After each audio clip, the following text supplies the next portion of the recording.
All right, perfect. Well, why don't we get started, everyone? So thanks for joining. I'm very excited tonight to be joined by Lubna Channo, who is the founder and the head CPA and many different roles of Tax Planning Boutique, which is a tax advisory firm that focuses primarily on physicians and dentists and other healthcare professionals. And I met Lubna and Paul as well, who's joining us, um, you know, in the past year. And I was just telling them, I've been following their newsletter and learned a ton from them. And I think, one thing I really appreciate is they're very, very straightforward and really knowledgeable about this stuff. So I was excited to be able to have them on here and kind of go over a broad overview of tax planning and kind of then getting into specific things for different situations.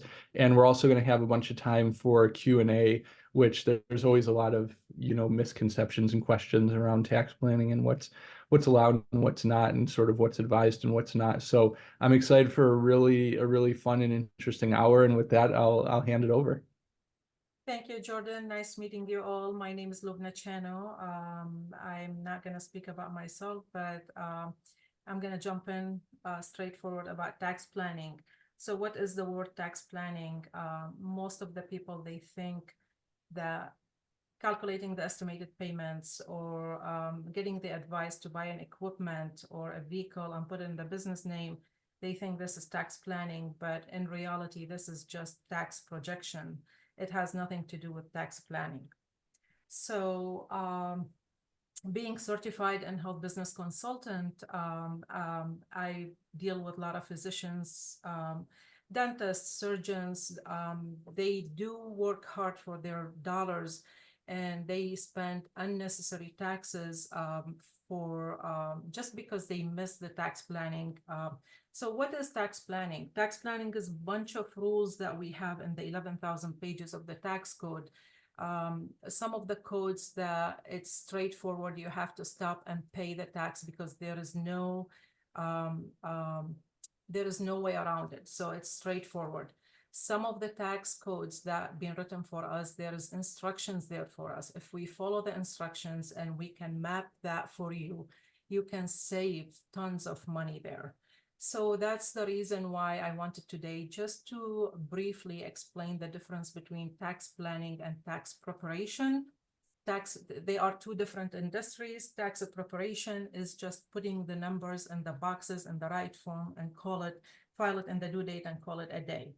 Tax planning, it's working with you from January to December, analyzing your finances and testing strategies on your numbers to see which strategy is going to fit you the most and give you the most benefits of tax reduction. So that's the total, the main difference between tax planning and tax preparation. 99.9% of the CPAs out there, unfortunately, they are in the tax preparation industry, but they code it as a tax planning. But if you go visit that tax return prepared by them, you'll see no tax planning at all. So about 1% of the CPAs out there, they are focused on the proactive strategies and tax planning and help their clients save tons of money. So one of the strategies, some of the strategies that we have as a red light here. So self-employment taxes. If you've done everything and there's no way you can save that money, or so you can stop and pay that self-employment tax. Never ever in the tax planning industry we tell people or we tell clients that you're going to pay zero taxes. There's no such a thing. Everybody must pay taxes, but there is a difference between reasonable tax and unreasonable tax, necessary amount or unnecessary amount. Some of the ideas that if we can maneuver or change or switch or tweak something small or add a small strategy, will add a huge difference to the doctor's money, and then they can save that tax there, unnecessary tax. Net investment income also, one of the strategies that, one of the tax code that we have to stop and pay the taxes if we cannot reduce the investments income coming from dividends or mutual funds or stocks investments or annuities investments. All these ideas are subject to this tax. So if you cannot, or we cannot move forward around that part, so we have to stop and pay the taxes. So some of the ideas out there are green light. Green light means we can, before I jump to the green light, actually, I want to stop at the yellow light. The yellow light where we have some tax code, if we change something, if we make change in the industry or in the business entity, or we add a strategy, we can switch from the red to the green light, and then we can make it doable for you. Some of the green light strategies that we have, we can add to the business that people always miss. Certain fringe benefits, some charitable donation where they can give you 4% of $4 for every dollar you invest. Some of the tax-free ideas where we can create deductions for the business and it's a tax-free income for you at the personal side, or the medical expenses. If I get some doctors or some physicians, they come in at the beginning of their career, so they are Schedule C filers. They have no idea that they can deduct some medical expenses there. They have no idea there's an accountable plan that can be initiated for them to get fully reimbursed for their usage of car, usage of home, medical expenses, or sometimes some other benefits that can bring huge tax reduction to their bottom line. Types of the tax strategies that we use, we have timing strategy where we can defer the tax, such as 401k, opportunity zone strategies if you sell at a high big capital gain taxes. Some of the tax strategies that we shift the tax to a lower tax brackets, or we shift the taxes between the owners of the companies, or if we have multiple entities there. Some of the strategies, they are code strategy where we can initiate that strategy in the tax return and then get the deductions for it, and then create a tax-free income from the other side. And again, the last bucket is the product strategies, such as annuity and life insurance, disability insurance. I've noticed a lot of dentists, when they come into the practice for the first time, they have no idea that they can get tax-free benefits from disability insurance that they should buy for themselves. They think it's not deductible, or there's no benefits there. Also for life insurance policies, so I know most of the physician and the dentist, they run away when they hear life insurance policy, but in reality, there is so many tax advantages from some of the life insurance strategies that we use, that where we can create not immediate tax deduction this year, but we can create tax savings for the future. So some of the strategies you get immediate deductions or immediate reductions. Some of the strategies you get future deductions or future reduction, and that.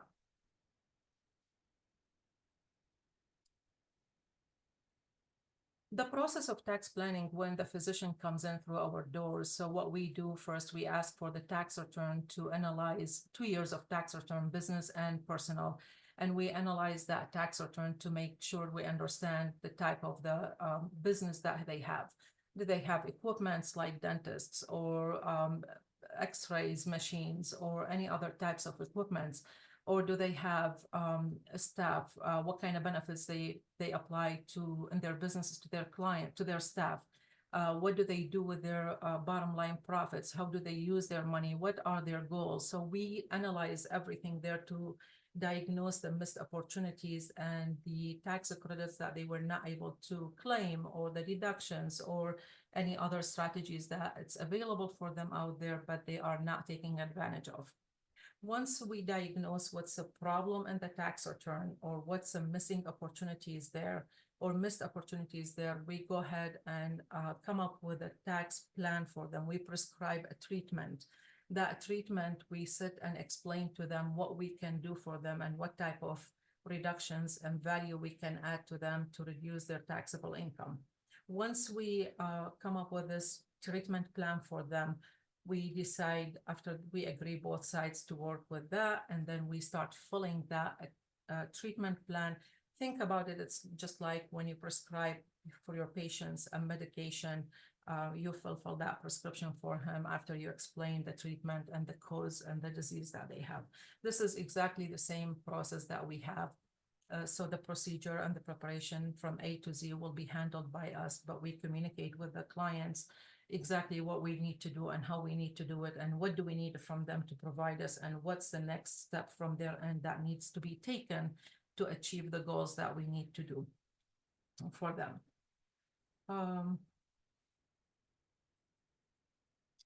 So most of the physicians and the dentists that I've sat with or surgeons, they come to me and they say, our CPA never told us about these ideas. No one, talked to us about this. And I always ask them, when was the last time your CPA called you for, I have an idea, we need to meet and discuss how can we reduce your taxes. So the importance of tax planning is, I can't emphasize enough. So how important is this idea to review and reduce your taxes before you file the end of the year. Once we pass 12/31st of the year or year end, there is no way we can change the history. So we always recommend tax planning in the current year, that you just think about it as a health checkup. When you advise your patients to come see you every 6 months or every year, this is exactly the same thing. Go second opinion, have someone else take a look at your business entity, at your tax returns, at your finances, just to have another opinion or idea what's happening in your taxes. Because when you keep yourself with the same person forever and ever, so you are missing a lot, especially if the CPA is not in the proactive business industry and they are just retroactively look at the history and they record what they see from last year, copy paste. So that's technically what we do for our physicians and dentists. So everybody comes in through our doors. They are never heard of these strategies before, never heard of tax planning. They never knew what's the meaning of tax planning, but technically it's saving your money instead of putting the full money or the full income on the table and have that money being taxed fully. Another idea about tax planning. So when we go, I'm not sure if all the states have whole food markets. So whole food market, so you go there, you buy one brown bag, you come out with $100 or 150 versus you go to another grocery stores like Myers here in Michigan or Kroger's, you come up with a huge shopping cart filled with everything. It's not even 150. So that's a difference. Think about it this way. Tax planning, it's just the quality and the what we need to do for you, what we can do for you. Also, I want to mention that in our firm or any proactive tax planning firm, we don't focus on having quantity of people that they come in and just do the bookkeeping and the payroll. We don't do all that. We don't do bookkeeping. We don't do payroll. All we do is focusing on the tax planning, on review your taxes, making sure that we can diagnose the mistakes, the missed opportunities, and come up with a tax plan to help you reduce your taxes. Technically, this is the tax plan. In summary, that's how we're supposed to do it, or everybody's supposed to do it. If you're not receiving this type of services, I want to assure you that you are in the tax preparation industry. You're not in the tax planning industry. So if you have any questions, if you would like to discuss further ideas or further topics, I'll be more than happy to cover that. I also, if there's no questions, live questions now, I would like to just discuss one of the main strategies, not main, I mean, a popular strategy that we use for tax for our physicians is where we can generate some tax-free income from their business as a deduction, initiate that strategy there, and then that deduction will be tax-free income at their personal side. So you're getting double benefits, and then we disclose everything to the government through the filing, what type of tax code we use, and what's the amount, and all the backup documentation prepped and ready in case if there is any audit, we have a backup that we can submit to the authorities. That's also, again, important in tax planning, that disclosing the tax codes and having all the backup documentation ready, and the tax codes that use the same tax code, everything is there ready for us as a backup documentation for the physicians if they want to, if they get audited by any chance or anything. But so far with the tax planning, if it's done correctly, there is no audit. And even if they come and they see the preparation and the disclosure and the tax codes, usually they go away immediately. Awesome. No, I think that was a really good overview and sort of a description of what you should be looking for, because it is really important. I mean, most physicians and most people in general don't forget that their number one expense is taxes. And so you really do have to be proactive about the strategy that you use to pay them. So and if you have questions, feel free to just jump in. You can unmute and put your screen on if you want and just ask, or if you want to put them in the chat, like any specific questions or general questions.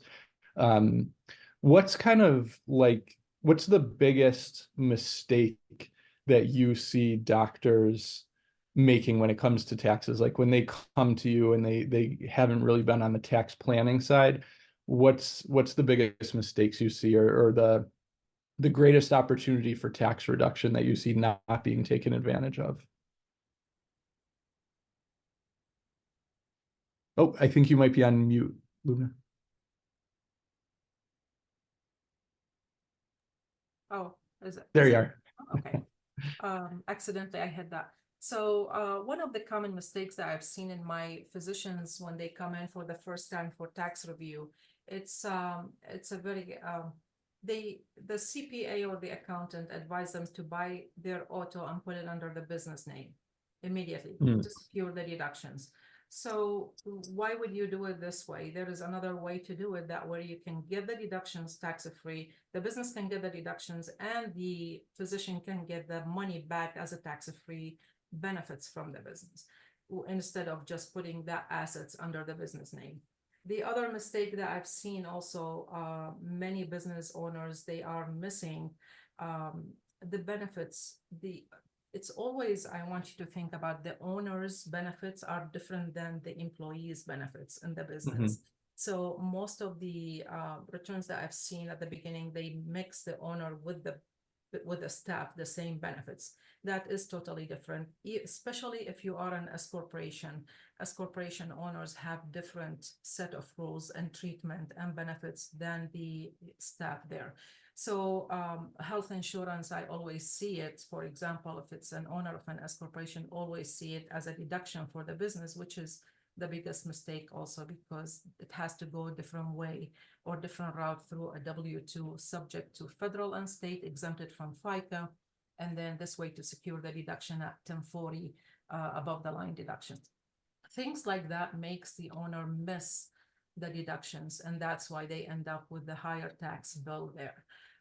Also, some simple ideas, as I said, this rental strategy that we have, this idea where we can initiate rent your property to your business, and then based on the fair market value, according to the tax code, the business can pay you rent.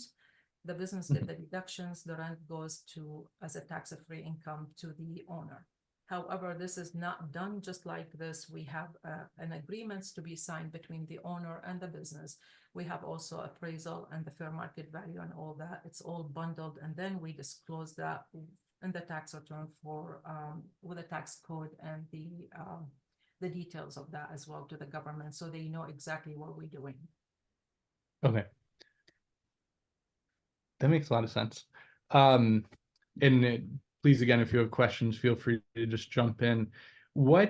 For someone who comes to you and is a W-2 physician, an employed physician, and they just say, I'm getting killed on taxes, what can I do to, improve my situation? That's obviously, I think that's always a tough one, because they're in terms of the maybe lower hanging fruit for practice owners or even 1099 employees. there's maybe not as much of that, but how do you advise them? What are some of the routes they can take, kind of ranging in complexity from very simple to more complex? This is a very good question, and thank you for asking this question, Jordan. Um, it's unknown strategy that there is a strategy for high earners W-2. I call them big fat W-2s, where they come in, they are really killed with taxes. It's actually 52% of their salary is gun taxes between federal, state, and cities sometimes. So there is a strategy where we can reduce your adjusted gross income by 30% or by 50%. These strategies is leverage charitable donations that where you can invest $1 and you can get $3 or $4 in deductions above the line.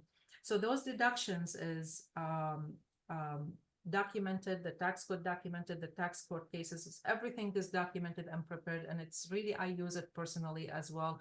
So if there is something that we're not really comfortable with, we do not bring it to the table, but everything is being vetted and tested, and we use it with that. But definitely, yeah, there is ideas to reduce the AGI by 30% or by 50%.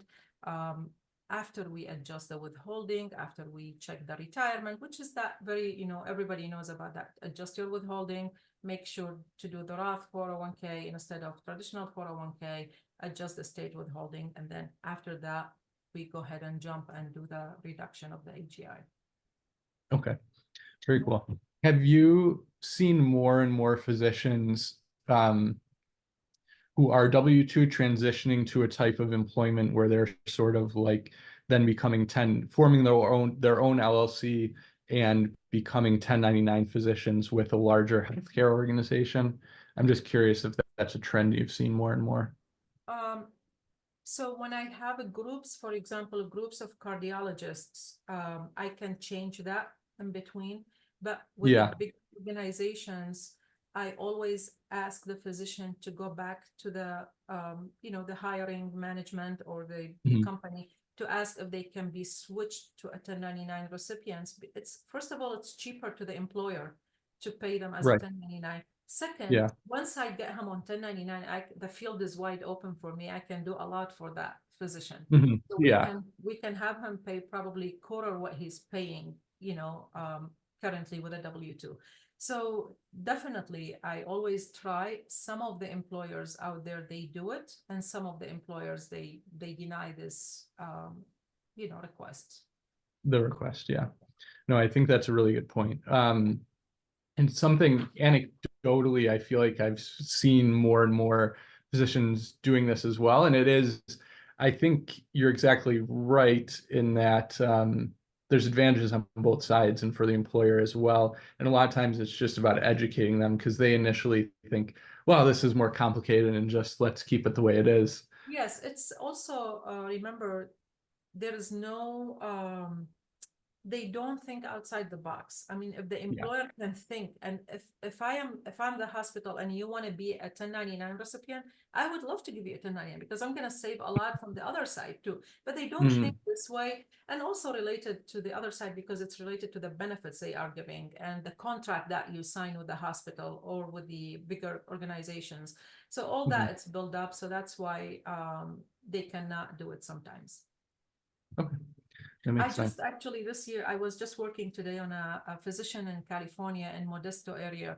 So I switched him from a W-2 to a 1099, and the mass savings that he's seeing this year, it was tremendous. That's awesome. Yeah, no, that's really fantastic.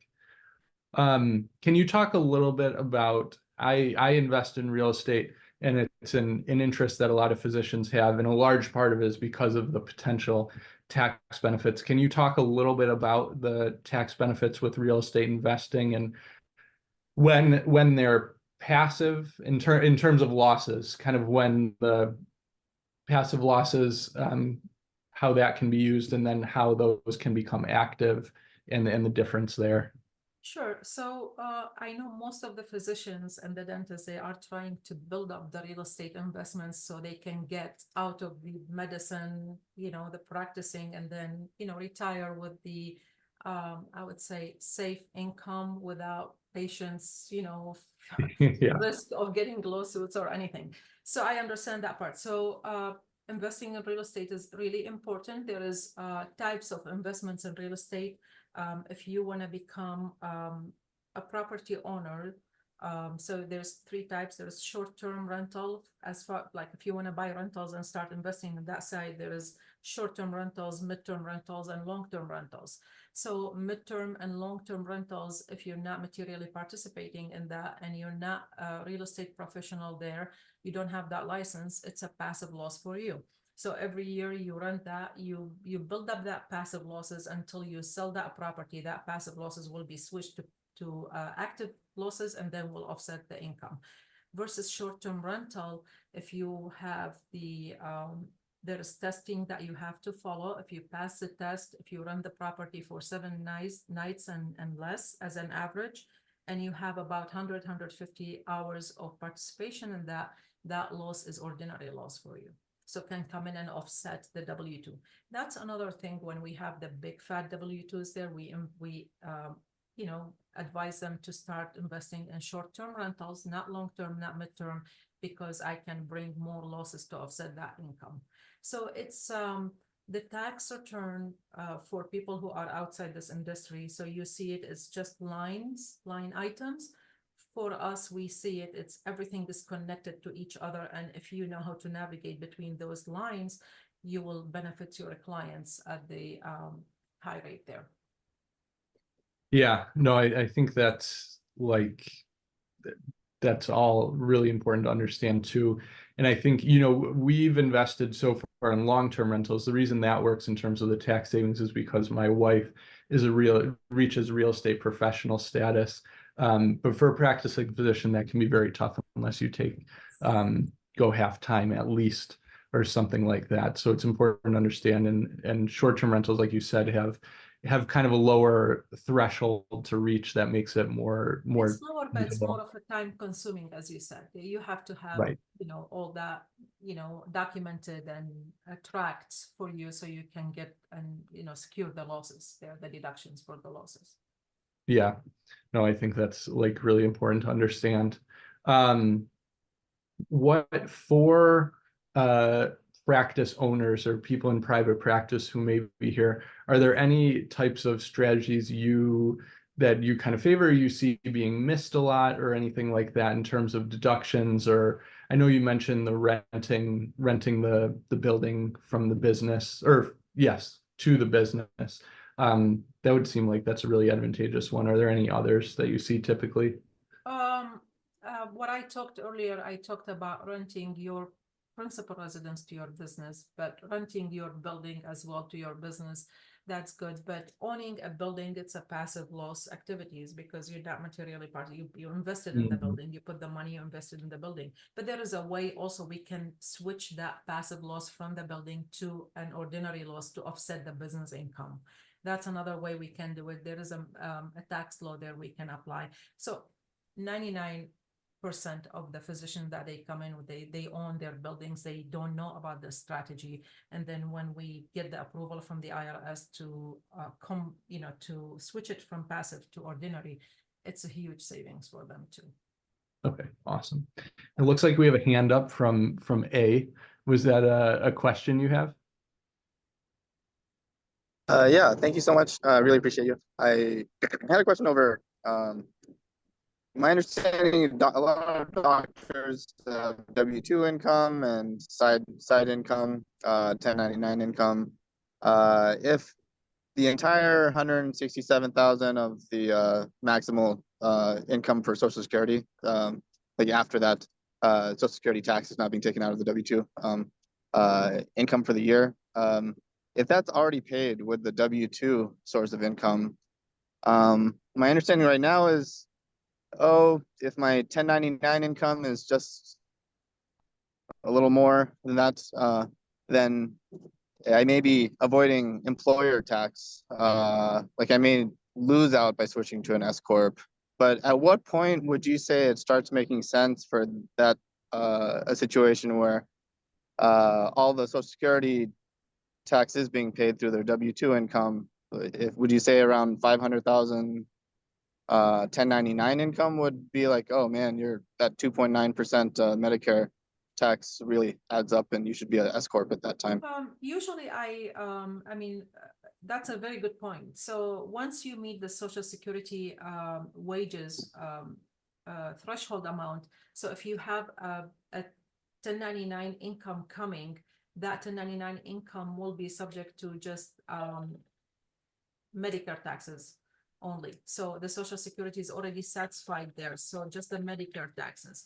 However, like advising on what threshold amount that we need to advise S corp or C corp, I start from 100, 150. The reason why, if he has a W-2, if you have a W-2 and you have 150 there, because there's benefits that I can add, not just to reduce the self-employment taxes. The self-employment tax is part of it. It's already reduced or satisfied through the W-2, but I still have benefits there. And if I leave the money as a Schedule C and you're paying lower, just the Medicare taxes, you're still gonna pay federal income tax and state income tax on the net profit. Because remember, Schedule C income is subject to self-employment tax, and at the end of the day is gonna feed to the 1040, right? So you will be subject to federal and state at the top of that. So I would suggest, like, if you have a 100, 150, I would just recommend the S corps or the C corp. It depends, or the partnership. It depends on what you have. Thank you. Yeah, Did I that's a answer really your great question? question. Thank you so much. Any other questions that we have? I know this is a complicated and confusing topic, so I'm sure people must have, and you know, even at a very basic level, this is challenging stuff. Any questions in the chat or to kind of chime in here?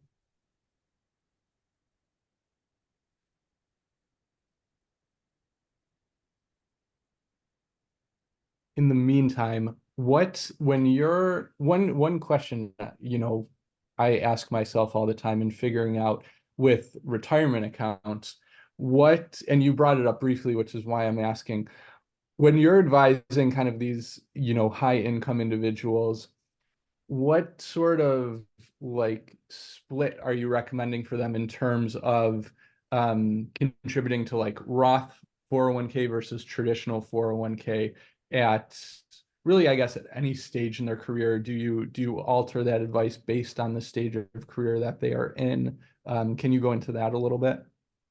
I don't alter the advice based on the stage of the career. I alter the advice based on the amount of income they are bringing. If you are 25 years old, just graduate, and you making $250,000 on a W-2, and you're single, you don't have expenses, I would start immediately doing Roth 401k, because I like personally to pay the tax on a small portion of the retirement now, instead of paying the full taxes on the full portion in the future when you retire at 59 and a half.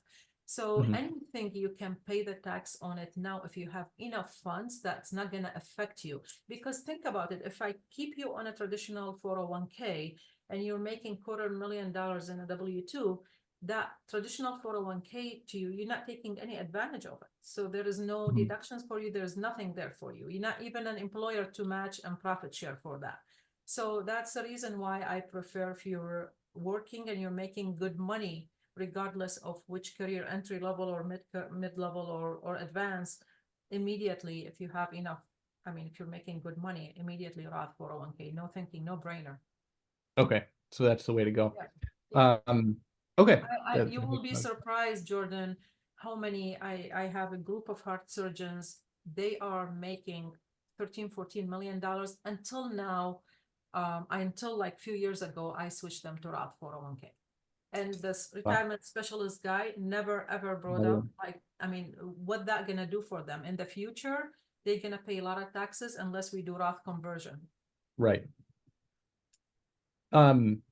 With that, can you kind of talk about, because you brought it up again, the quote unquote mega Roth conversion and kind of the utility of that, and who who should consider that, who that might be a good idea for?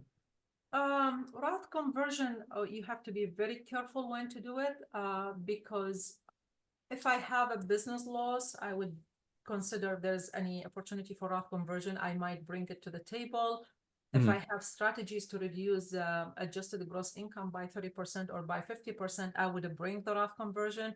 But if I don't have anything and the interest rate is high, I wouldn't suggest Roth conversion at all. I would wait, or I would do smaller portion of it. Like every year I do small portion. I just want to control the tax. I've seen it. Sometimes they come in from the financial advisor, and the financial advisor suggests that you do the full amount Roth conversion, but they don't think about the other side, the taxes.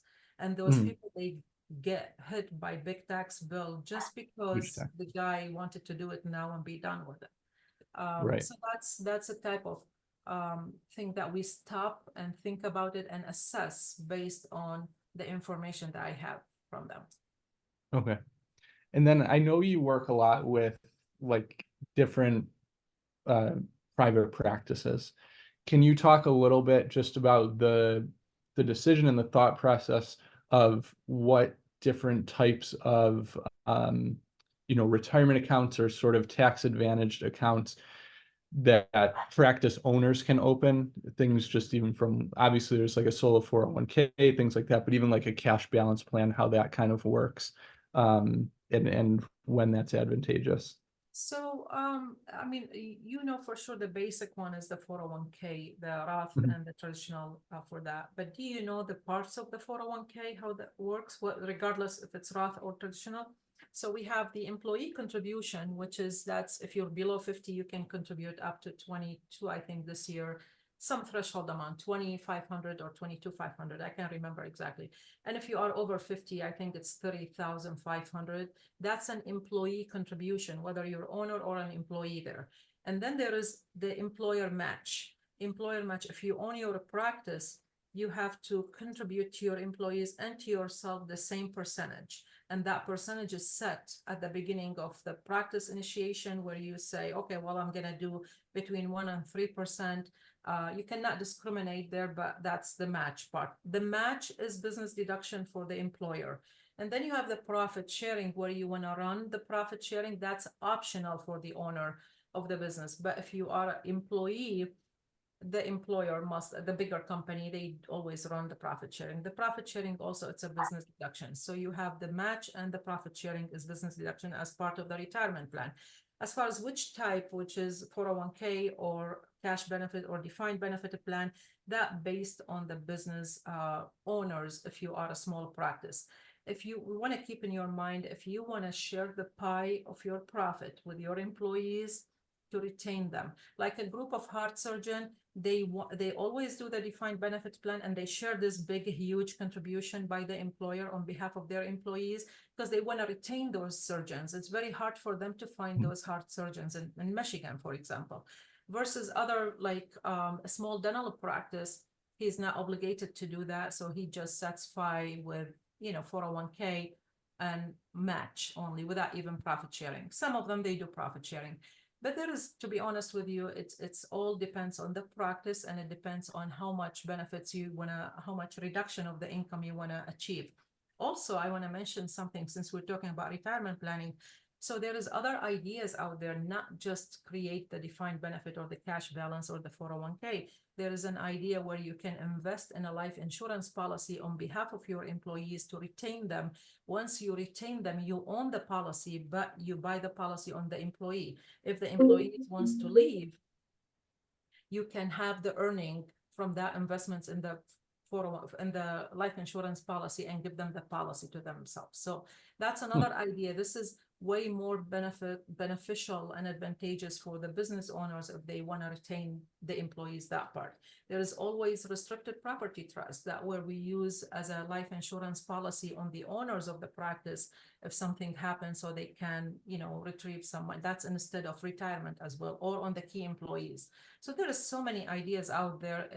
Each idea is different, and it's based on the employer goals and what they want to do and achieve, from their practices. Okay, fantastic. That is really great. And then last question is I'll let any final questions anyone can put into the chat. S Corp versus C Corp. Can you briefly kind of go over those from a tax perspective and, you know, why my kind of understanding and stuff is it's rare that a physician would want to form like a C Corp unless you're like a very large kind of corporation or something like that. But could you go over that briefly? Sure. The C Corp is, I would like for you to think about it this way. There is an ocean and then there is a river. The ocean is the C Corp. So you jump in the ocean, you have to be trained very well to swim in that ocean. What to do there? The rules for the C Corp are beneficial, but they are huge. I mean, it's more in depth. It's more for bigger companies, but I've seen some practices at the C Corp. If you are a practice with a C Corp medium size or small size, there's always benefits that we can change. We can do multi-entity structure under the C Corp umbrella. S Corp, in the IRS records, there is no such a thing called an S Corp. There is a partnership and a C Corp only. There is no S Corp. So, but because the state created the LLCs, so they said, well, let's create this creature here. So it has some characteristics from the C Corp, some characteristics from the partnership, and then create something called S Corp. So the S Corp, how you get paid by the S Corp? First, by the W-2, it's a must to satisfy the payroll taxes and fund the system. Second way, it's by distribution. So distribution is a profit distribution. Like you take the profit, you're going to be taxed on it anyway, whether you take it or not, you're going to be taxed on it. So the W-2 comes from the C Corp, the distribution comes from the partnership. So both together created this creature called the S Corporation. S Corporation is a great tool if you want to escape the self-employment taxes, if you want to flow through the income to your personal return. There is some ideas and strategies now for the S Corps, but they are not available for the C Corp, and the vice versa there. So for example, the health insurance for the owner of an S Corporation, it has to go through the W-2, box 1, box 15, and exempted from the other, versus in C Corp, it's fully deductible for the owner. So there is some benefits on both sides, but I would say 85% of the practices that I've seen, they are S Corps. Very rare I see groups of cardiologists as a C Corp, but we try to change that by to avoid the big taxes, the big W-2s that they have there, 2 million, 3 million. So we created different ideas there for them so we can navigate that income as a flow through income to them and then reduce the taxes there. Okay. That was all extremely helpful. And I want to be respectful of everyone's time, but especially thank you for your time. This was really, really educational. I know I learned a ton and I'm sure everyone did. So thank you so much for your time. What is the best way if anyone has questions or if they want to reach you, what's the best and easiest way to get in touch with you? I think you have my information. My email is there, or Paul's email is there. You can email us. We can answer the question. But I want you to keep in your mind for liability protection. So you understand the liability issue. So we cannot give you details because we don't have a client agreement, professional relationship with you agreement. But general questions, I'll be more than happy to answer. You can subscribe to my weekly emails. It has a lot of benefits there, tons of ideas out there. We try to simplify the tax language so people from outside the tax industry can understand it and, take advantage of. Awesome. Well, thank you so much, Lubna. Paul, thank you everyone for joining. Have a fantastic night. Thank you. Have a good day. Bye, everyone.